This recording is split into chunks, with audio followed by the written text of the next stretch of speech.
Looks like we're going. We've got Shelby and Peggy. Good morning. Yeah. All right, you ready? Ready. Welcome to Books We Never Read. Except for those we have. I'm Nicole. I'm Jason. And I was just doing that longer to buy myself time to look and see what episode this is. This might be episode 71. It is. Hey! And we are talking about Tress of the Emerald Sea, week 2. Up to the magician. Yep. Except I only read up to the chef, or through the chef. Whoops. So y'all are going to have to help me out a little bit. If this is your first time joining us, welcome to the book club. Please make sure that you've read up to the covered portion. It's in the description box below, because we'll spoil everything, and we want you to have already read that portion of the book before we spoil it. So, if you haven't read yet, pause, back up, read, and then rejoin us.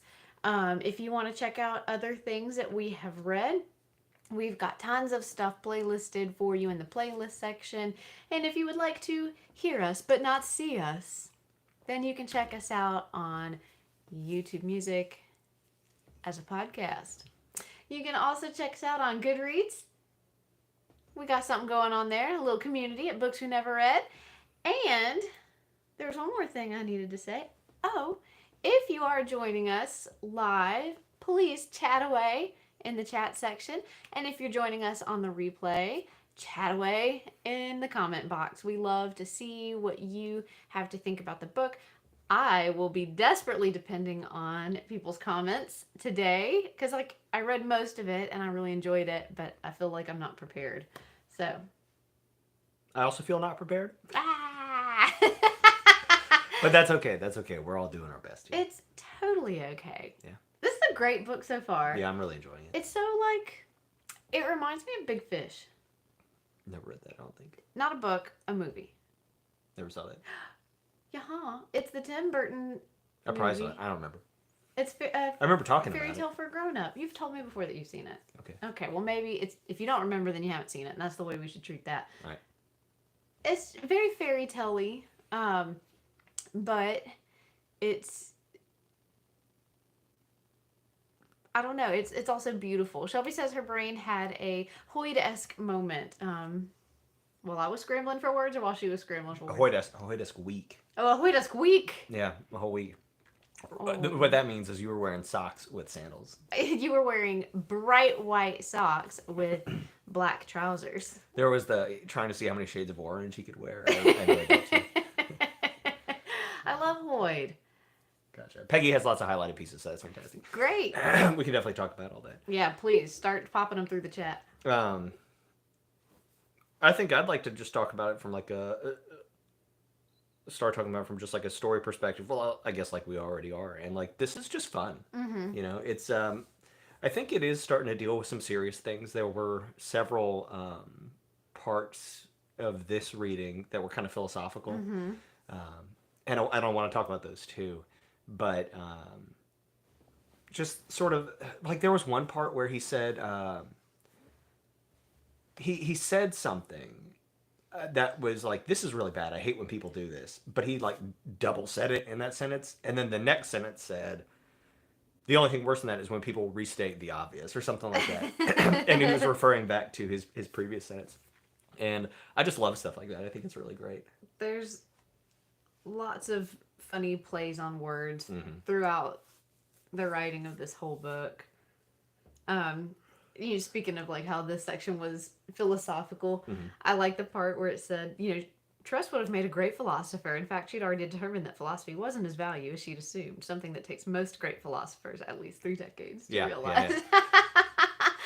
Well, so look, if we're going to talk about it, let's jump right into that part. Because there's this whole conversation that Hoyd has about memories and how we are... Did you get to that part? Yeah. Mm-hmm. And how we are more than memories, and we take these memories out, we polish them over and over again, and we use them to judge our current lives. But we are alive, and the memories are not. Right. And it just takes me back a little bit to The Mountain and the Sea. Mm. Because there was this whole thing. We actually talked about The Mountain and the Sea this week off the show. Gold big stars star. to us.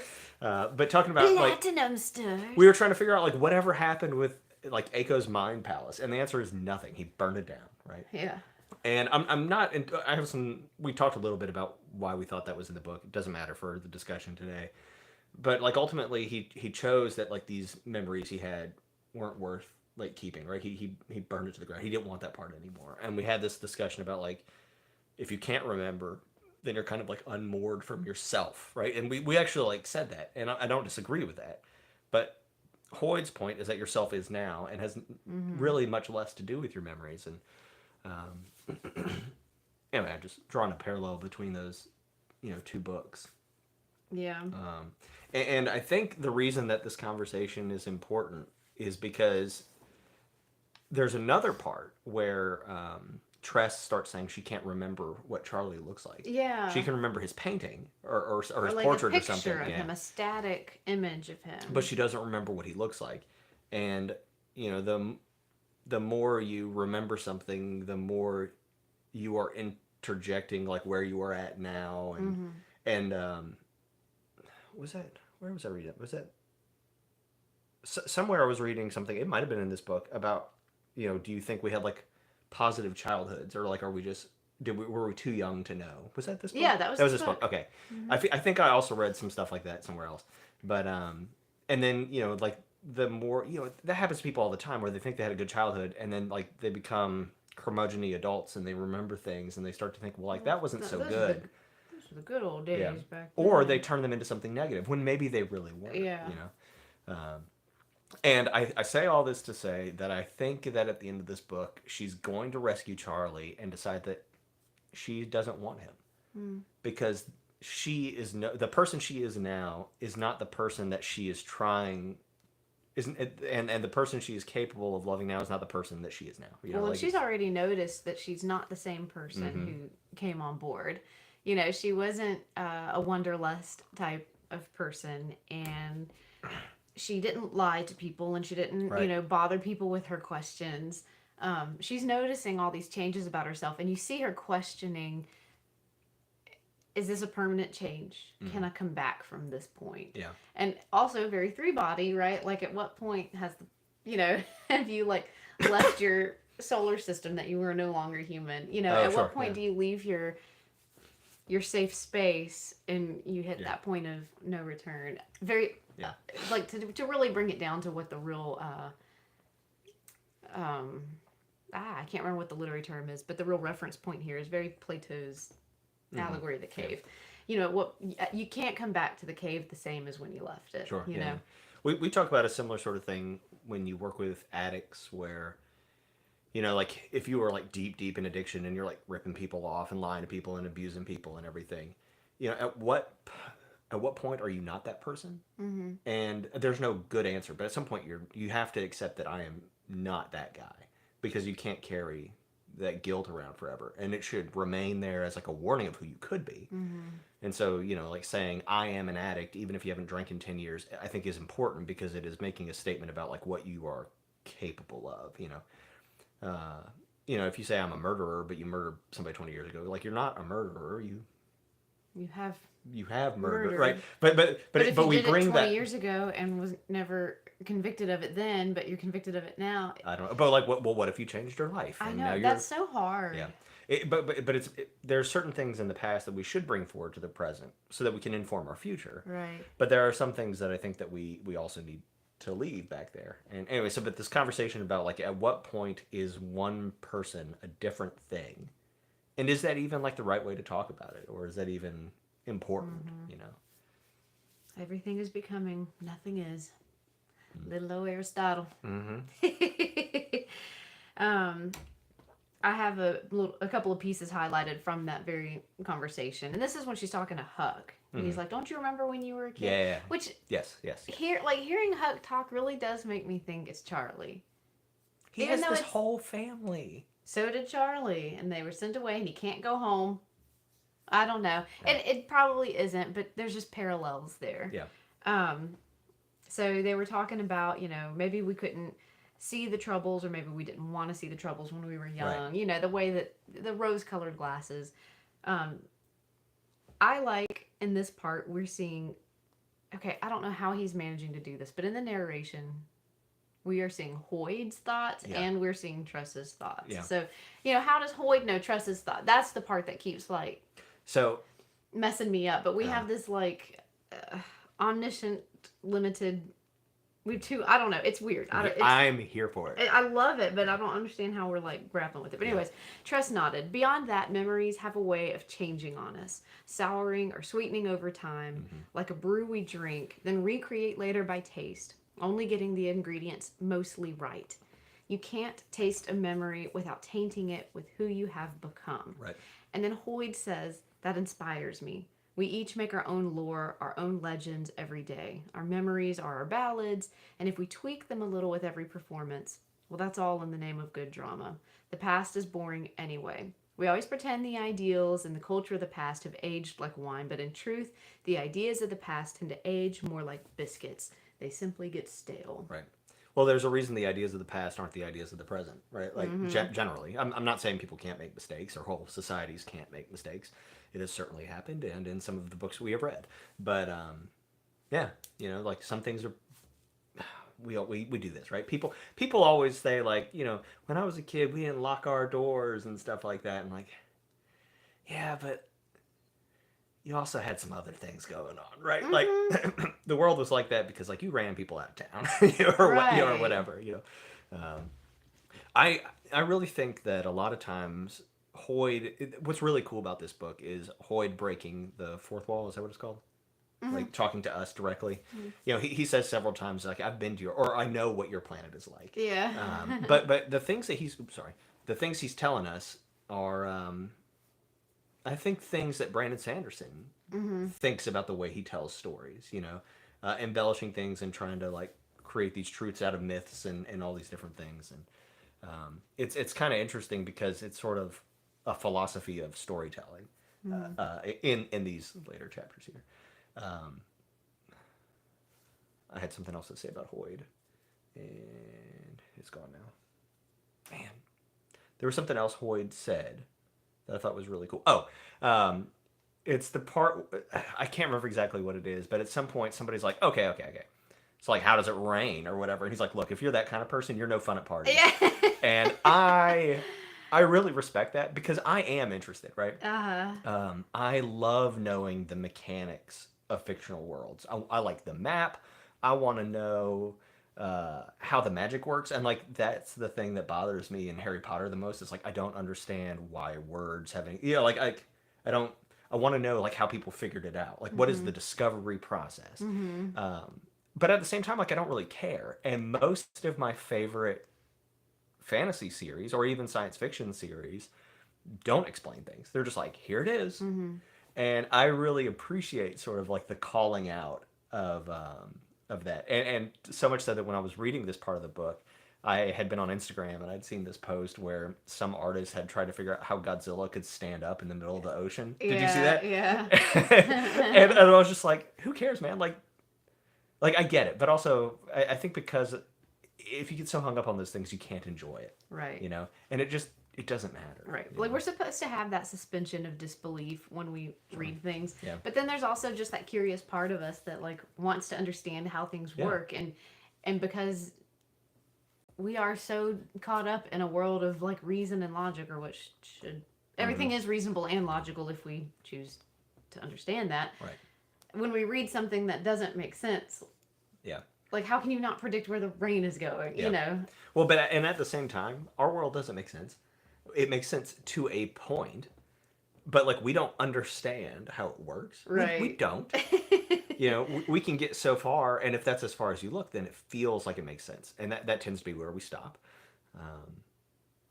But I kind of enjoyed that because Tress is doing science, right? Here he is saying you shouldn't have to just think it just works, or you should just take it on face value. But Tress is getting in there with the magic of their world and is doing all these different things. Chat blowing up. Yeah, get us You want me to do something real quick? Yeah. All right, we're not going to go too far. I can't read everybody's stuff. Thank you all for talking. We asked and they see. delivered. You can keep going for a second. Okay, so I really liked the chapter called "The Tosher." it really made me laugh.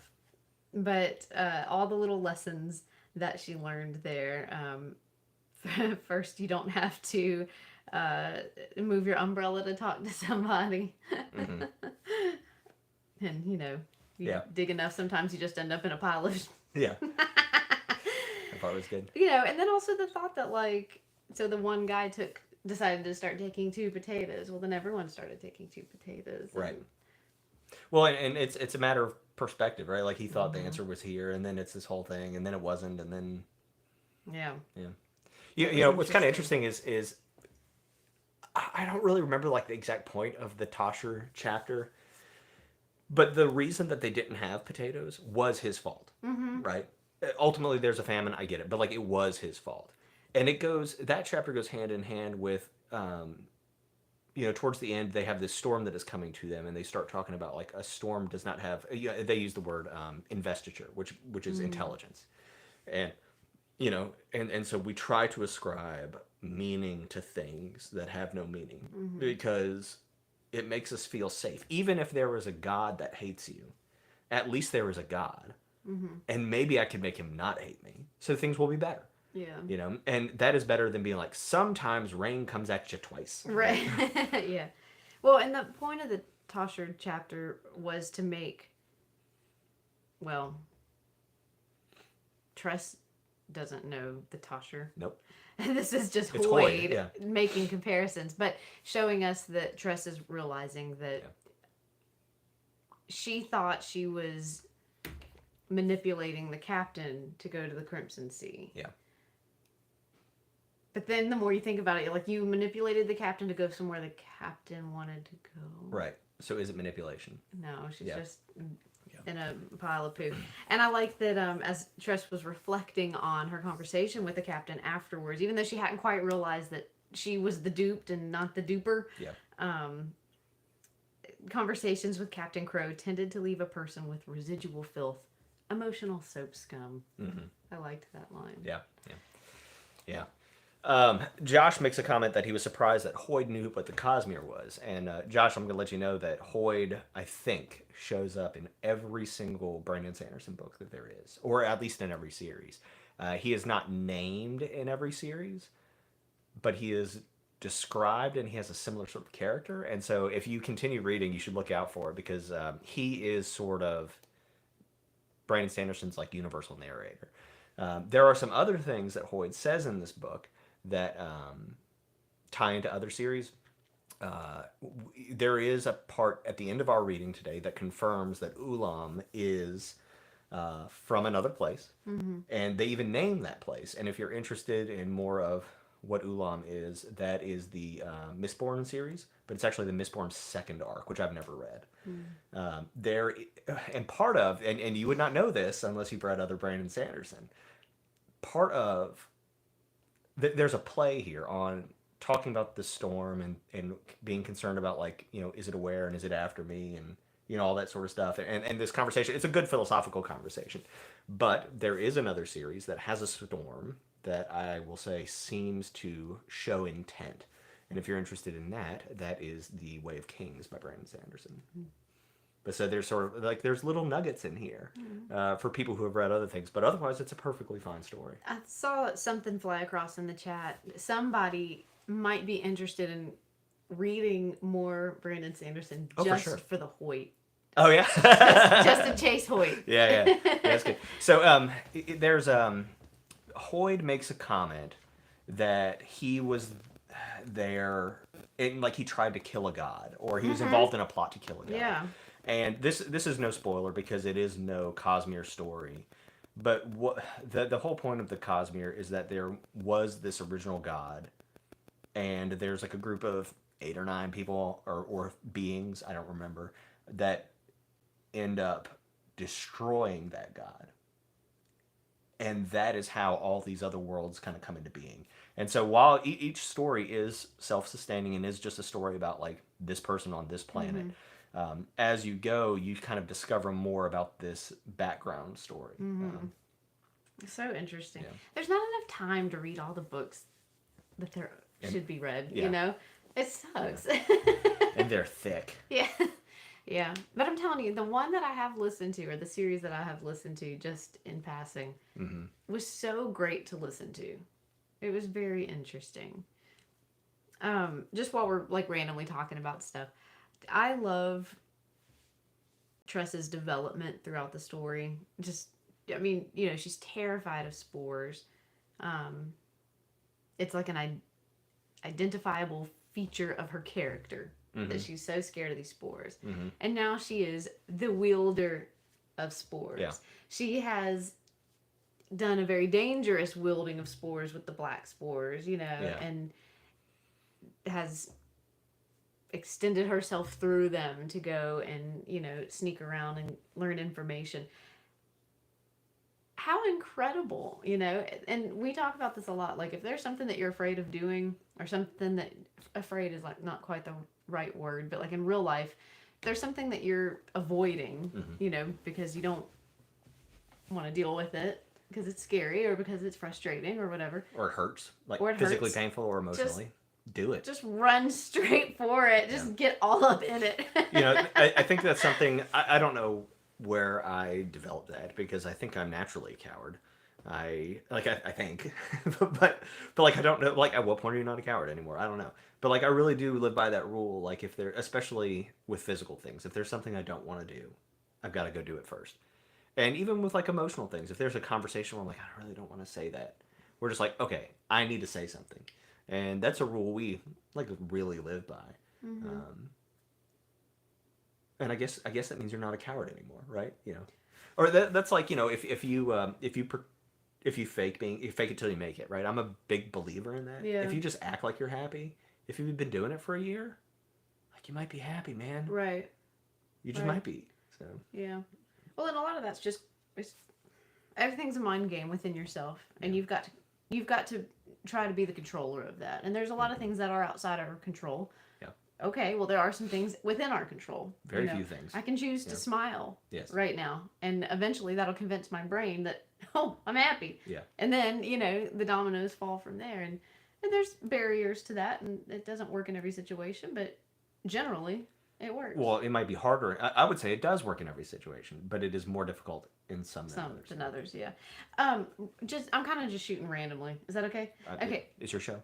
It's all of our show. Peggy had pointed out last week that she noticed around the chapter numbers, one was a spore, or maybe something a spore falling towards the number, and eventually, and it grows into these vines. At 40, it starts over. Yeah, and it becomes spikes. The spikes, for the Crimson really cool. Sea. Yeah. She also messaged me after the show that she'd gotten so excited in the chat, and she'd forgotten to mention something, but she pointed out that Crow's drinking water out of her flask was very Mad-Eye Moody-esque from Harry Potter. Yeah, and then that came true. And now we know why. Yeah, okay. How crazy. Yeah, that's very good. Very good catch. That was such a crazy visual, like, just image in my mind. And then there was an illustration of it in the book. And I was just like, whoa. I did take, part of the reason why I didn't finish is I went through the book after listening to the audiobook to watch the spores grow around the chapter numbers and look at all the pictures. I feel a little convicted now about, like, Hoyd calling out everybody who wants to know how things work, because part of me is just like, all right, so she drinks water. How does that get to the moon? Right? Like, what's wrong with me? It doesn't matter. It even said something like... But, like, that's what the point is, right? It's complicated. Yeah, oh, it's well. complicated. Yeah. This is all very fun and interesting. And there's also just, with Hoyd, bless it, he just says so many weird things. Yeah. And they just happen so fast. Yeah. Also, I didn't realize, like, so in part 1, Hoyd tells us, like, we're just going to call all the other sailors Dougs. Yeah. Which, that whole explanation was very funny. I didn't realize that was a universal thing in this world. Because all the people on the ship are calling them Dougs, too. Yeah. It's not just Hoyd. It is, well, Hoyd is not bothering in telling you this story to remember their names. Right. And so they really did use names, right? One sailor is saying, like, hey, Timmy, throw me the rope. And he's like, sure, John, I'll throw you the rope. But in Hoyd's retelling, it's, hey, Doug, throw me the rope. Gosh. Sure, Doug. Yeah, that's so how it funny. works. Yeah. Very funny. That really cracked me up. Um, Peggy brings Sorry. up something that I was also going to bring up. Fear is the mind killer. For Tress and for everyone, and everybody knows we're huge fans of Fear is the mind killer. So I just lived my whole life by that phrase. I'm trying to convince Nicole to get matching tattoos on our necks. I want on my forehead. Okay. Anyways, what else is going on in the chat? There's so much going on. Let's see. So Peggy's kind of asking about like the mechanics of the curse, right? Like if how long does it last? Could he go somewhere else? I have a feeling that what we're going to do, because there's no magic so far mentioned whatsoever except for this sorceress. I have a feeling that we are going to discover that the sorceress is somebody from another world, and I may or may not be able to identify which of the stories that is. I have a feeling also maybe the dragon is from another story. There are, as best I'm aware, no other dragons on this planet. No, none that they've mentioned. But I also don't know of any other Brandon Sanderson stories that have a dragon except for the hidden story. There is a dragon mentioned in like the secret story. And so like I don't know if it's the same one, but I'm just drawing all the dots since it's the only dragon I've ever been aware of. Yeah, what do we think is going to happen when they get to the dragon? Yeah, I don't know. Is Tress going to really have to be traded, and will she have to work her way out of that trade situation? Yeah. I feel sympathy for the dragon because of Iron Flame. Aww. Yeah. Or if the dragon can heal Crow, can it heal Hoyd? Right. And what if the dragon and Hoyd really do know each other? Can they pull off some sort of scheme to help each other out, or something like that? Yeah. I don't know, but I'm just guessing here. Why is Huck's home gone? He says his home is gone. Yeah, I don't know. Or he says he can't go back. I'm not sure he said it's gone. He says he can't go back. And what if he did something terrible? Or, what if it's now the Sorceress's Island or the King's Island or whatever, Dragon would need 2 servants to cure 2 people. Yeah, I know. Or so this is crazy, but what if they give Hoyd... There was a reference early on that Tress is going to fight a dragon. Yes, there was. And I'm pointing because I saw the chat come up on the screen. Yeah. Sorry. Yeah.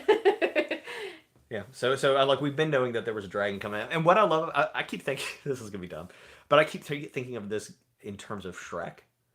This is a very Shreky story. Yeah. It is a fairy tale. Is the dragon going to fall in love with Huck? Oh, I don't know. Huck is donkey. Yeah, but it is a fairy tale, but it is inverted in some way, right? Mm-hmm. In this story, the princess is saving the prince, basically. But and there was an ogre, right?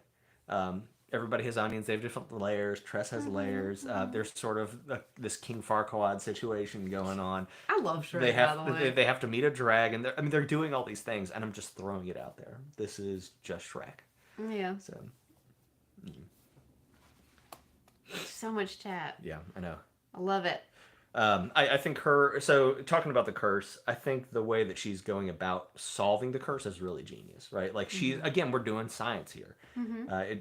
Everything is understandable. There's some way to penetrate this. If he can't talk about the curse, then I'm just going to point at a map until he can't talk. I don't know if you got that far. Mm-hmm. She doesn't break the curse, but she's trying to find the sorceress's island. Mm-hmm. And so she pulls out a map and she says, "What's over here?" And he'll just start blabbering. So, all right, what about here? And once he says nothing, then she knows. Yeah. And what's interesting is she's getting information this way, in the same way that the crew is getting information about her being the King's Mask. Yeah. And so again, we have all these sort of dualities that aren't really dualities. It's the same thing happening, but it's from 2 different ways. In one way, she's silence doesn't tell them anything. Why would they believe that? But then she looks at Hoyd and says, "Silence tells me something. Mm-hmm. I should believe that." And there's good reasons for both of those things. Yeah. But it's I'm really and there's so many things I feel like that are played like that. So. Just this lesson, overarching lesson that things are not always as they seem. The lessons that you learn over here apply directly and apply invertedly to what you learn over here. It's. Yeah.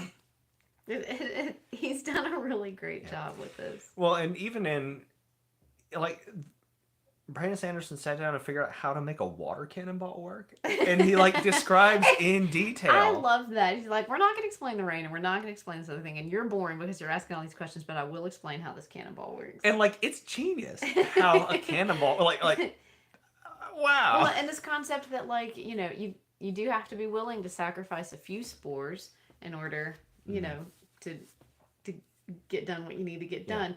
You know, there's just all these little, I don't know, just all these different lessons to be learned. I'm interested to see the percussion cap, right? Like this idea of like the silver being pushed in by impact. I don't know if you got that. The impact detonation. Basically an impact detonation, yeah. Right. So I'm not there yet, but I know the concept exists. Yeah. And instead of doing this timer thing, because we had impact before we had timer, like in our world. But yeah, how funny. Yeah. And they had timer before they had impact. Yeah. I love Fort and learning like, why do you need to make a deal? And he's like, because I'm a hunter. Yeah, that was cool. I'm going to write 3 pages about how I got all the desserts for the rest of our trip. Yeah. Well, he said, what is it? At some point, a society of hunters is unsustainable. Right. So you got to hunt for a good deal. Yeah. You have to like sort of adapt the way that society thinks. Yeah. Again, lessons to be learned everywhere. Yeah. Yeah. And, you know, how great for all of them that they'll be able to eat some good food. Mm-hmm. Bless it. He's like, I wasn't giving you the bottom. I was giving you the top. The food was just so bad. There's just so many, like, delightful nuggets throughout the reading. Yeah. Okay, so Peggy and Shelby and Josh are kind of having this conversation about the vine. So I'm not sure you've made it that far. At some point, she pulls the vine out of one of the timer devices. Okay. And she starts dropping water on it and notices that no matter where she moves, it follows her. Oh. Yeah. And she can, like, move her finger in a corkscrew and it will grow in a corkscrew. But it is not attracted to Huck. So that's interesting, right? Like, for some reason, it seems to desire people or symbiosis or something. Yeah. And that's strange. And so I imagine we'll get more of that, but I really don't have any good guesses. And I haven't made it far enough in the chat to see where we're going. Yeah. Do we know which spore that is that's doing She that? did that with the verdant spore. The verdant spore? Yeah, the vine. And that's what's coming out of... That's the green spore. Crow, right? Yes. It's a verdant spore. Yes. Well, so we already know that, like, apparently those spores can communicate water back to the planet somehow. Right? Mm-hmm. So, there's that.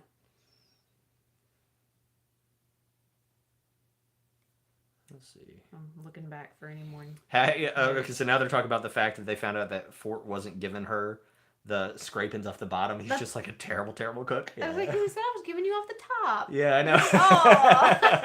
That was heartbreaking. Look, I severely burnt our meat last night. I scraped from the bottom. We both got from the bottom. Crispy. All right, so, okay, Peggy says the moves were so close, it was just a proximity thing. Tress was in her room when the rat blob was somewhere else. Yeah, we're catching the middle of a conversation there. But they might have been talking about the vine thing. Yeah. Okay, yeah. Well, I'm way behind. Well, sorry. And I'm really glad about this relationship she has with Huck. Like, I just like the way that it's developed, and he's her familiar now or whatever. I guess, maybe, kind of. But he does save her. You know, I think she would have died, right? Oh, yeah. She would have just, like, kept dehydrating. Projecting herself through the black spores, and he severed that tie. How? He didn't have a silver knife, did he? I don't know. I'm not sure. I think it kind of describes him as just waking her up. Yeah. You know, or something.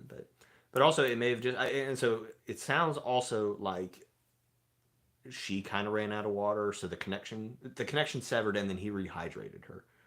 Rehydrate. From three what? Body? Yeah. Oh, I hated that part. That part was kind of gross. Yeah. I like when Tress was kept on board while everyone went offshore or onshore or whatever, went ashore. And Huck went and visited the village, and he was talking about like they call it a bell tower, but there's like 30 bells Yeah, in that was cool. there. You know, and they have a string to pull on it, like describing all these very common, beautiful things. And that distracted Tress from her crisis a little bit. And Yeah. Well, and Fort going to meet all the other deaf people and talking with his hands, I yeah, thought that was kind of a cool touch. that was a really cool, quick. Yeah. Again, just these quick little nuggets Yeah. that build such a rich story. Yeah. So cool. And Tress empowering Anne to like shoot again, even though Anne is a terrible shot. And maybe she just needs glasses. They said it was. They said the can was off by 30 degrees. Let's talk about that. How's that even possible? And then Tress saying, "Look, just come and shoot one with me every day, and let's work on it." But that fulfilled this need within her, and again, like overarching themes and lessons to be learned. Everyone does have a need that needs to be filled, and all it takes is a little bit of compassion and kindness to recognize what that need is. What's your love language? Snacks. Let's see. I'm looking at like they're talking about there's an art in so part of the way the story was done, I think it was done by Kickstarter, and they or some kind of GoFundMe thing, but it was to partially help fund the art that's in there. And the art has been really cool, but the art of them between the verdant crimson seas is kind of bothersome because it has like this straight line down the middle, and one side is green and one side is red, and there's no brown, right? There's no mixing, and also like the sky is colored just in a straight up line, and it's I mean, like, I get it, it's doing the thing, but of all the art that's been in there so far, that was the weakest. Yeah, definitely the weakest, because it described in the book a whole brown portion. And then they're talking about making like a spreadsheet of what all the different seas do. And so like the people in the chat, yeah, oh, I love a good spreadsheet. If share it with us. If she's got midnight spores, that means somebody has gone and got like these midnight spores, you know. Somebody go in there. So was it Weave or whatever his name is? You know, did he make? I mean, it's got to be a whole ship, right? It's from Hoyd. That is true. It is from Hoyd. Yeah. We know. But still, that. like other people, maybe other people play with them. You know, I mean, it's a powerful ability, but the idea is that whenever it rains there, these things just come into being. And they just wreck your ship. Yeah. Ooh. Ew! It reminds me of Kingdom Hearts. Yeah, the blob thing. The little ink things. I couldn't play that game because they kept coming at me. It was kind of freaky. Yeah. Super scary. Yeah, it was. Yikes. Okay, what other cool stuff?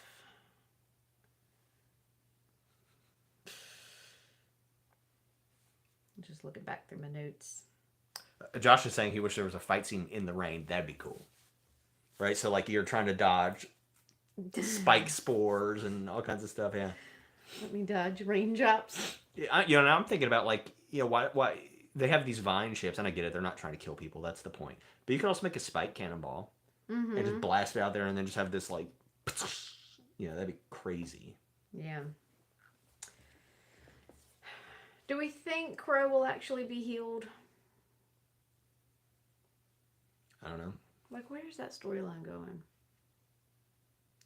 And then how's she coming back from this? It's not like once she's healed, she can just go home and live a happy life. I don't know. She'd still need to be a pirate, in which case, wouldn't she want this protection where she can't be shot? Well, because she is going to die. But she's going to die if she gets shot after she has this removed from her. Yeah, but she has like a month at most, is what they had said at some point. A month living your best life is better than not living at all because you're afraid. Yeah, but you could live longer and just keep taking chances. I think she's making the right call here. Yeah. However, I do think Tress is going to try to kill her with this like impact thing she's making. I don't think it's going to work. Mm-hmm. I think we're going to have gone through all this and make some genius invention that doesn't work. Mm-hmm. And then what? You know, I don't know. You think she's really going to try to kill the captain? Yes. I don't know that she has it in her. Maybe somebody else will try. I don't know. Maybe she gives it to like Soleil or somebody. I don't know. I just don't think she has it in her to enable someone else to kill. I think she has to. Interesting. Because she's trying to save herself, right? Because at this point she knows she's getting traded to the dragon and she'll never be able to go get whatever Charlie. it is. Yeah. I think she'll try. I don't think it's going to work. That's just my guess right now. And we don't know how it got within her to begin with, right? The spore. Yeah, we're not really sure. symbiotic spore We thing. know that it has happened on occasion, Mm-hmm. and that these people are somehow connected to the ether on the moons, and they're sort of like a representation of it on Earth. Mm-hmm. And there are examples of at least 2 people having been cured, allegedly. Hmm.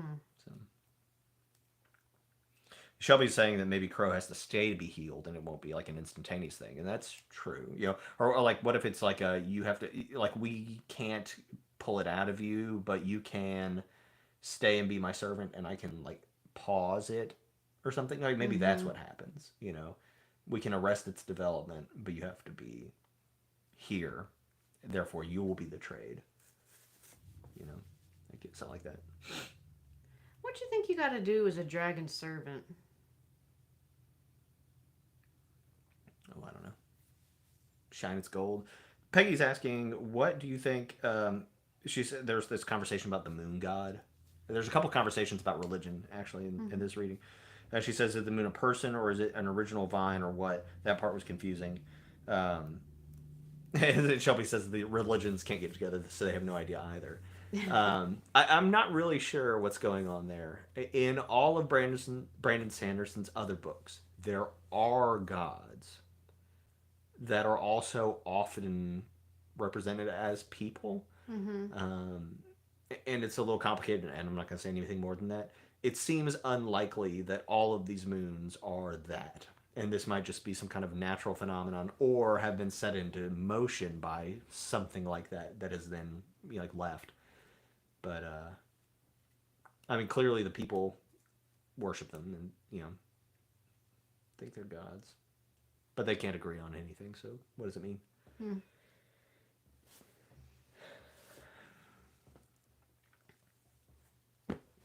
That's all I got.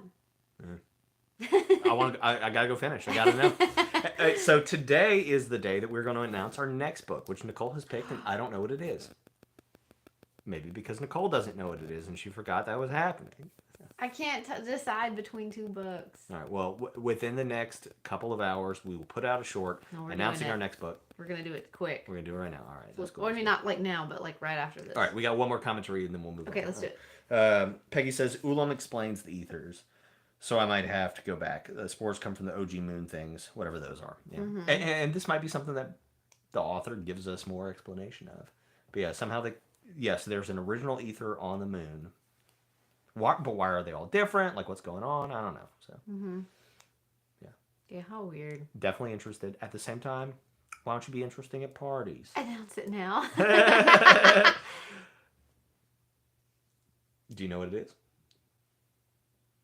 We'll put it in a short. I don't have it written down. Yeah. So, what are the genres they're asking? Oh, it's fiction, historical fiction. Or, we only do fiction.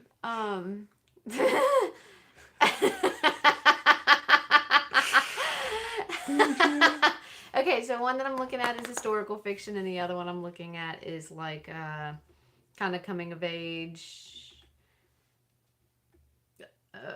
growing up and understanding like where your parents are coming from type thing.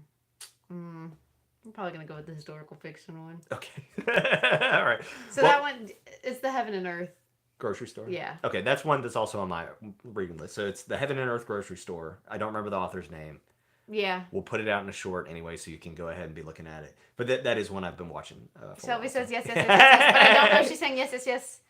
I don't know. Yeah, okay, so they're here for the historical fiction. You want the history? And I don't really know that it is historical fiction. It takes place in the 20s, you know, and it's kind of telling the story of this neighborhood. And so, I mean, I don't think that there's much... Oh, Peggy's already started it. Cool. You know, I don't think it's really rooted into anything necessarily tracking something that's true. But it'll be almost like West with Giraffes. Like, here was this thing that happened, and then here's a story built around it. Well, I'm here for it. It's supposed to be very good. I've heard just amazing things about it, and my Kindle keeps... James McBride, God, man, our group is so good.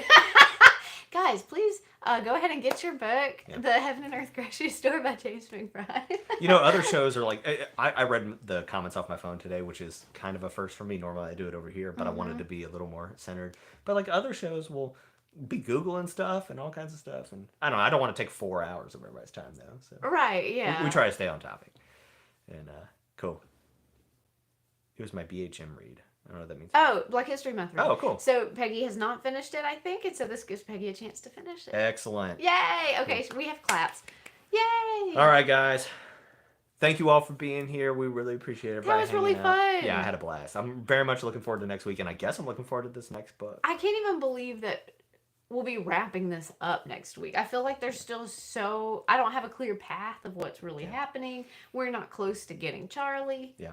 Well, and maybe, unfortunately, I have read a lot of Brandon Sanderson, and except there is a part of this title called "Except for Those We Have," where we are allowed to sometimes go back and read other books. The problem is a lot of his series are huge. Mm-hmm. The first book he ever wrote is a one-off, and there might be other one-offs like this, and we can certainly go back. Oh, that'd be kind of fun to have like something we keep coming back to. Yeah. And we can always break up series. Sure. Yeah. There's nothing saying we have to keep reading stuff. Yeah.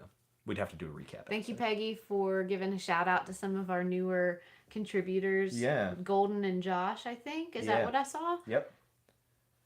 She's probably in here. Allison's Where's probably in here Allison? somewhere. But it's. I don't know. Allison? It doesn't matter. It doesn't matter. You in there? But to our new people, thank you for being here. We're just having It's fun. so much and fun. we hope you had fun too. Yeah. And we're not done, so we're gonna see you next week anyway. So. Right. Yeah. I was like saying goodbye to people and Right. whatever. All right. All right. Ready to wrap it up? Happy reading, everybody. Enjoy it. We'll see you We'll next see time. you next week. Bye.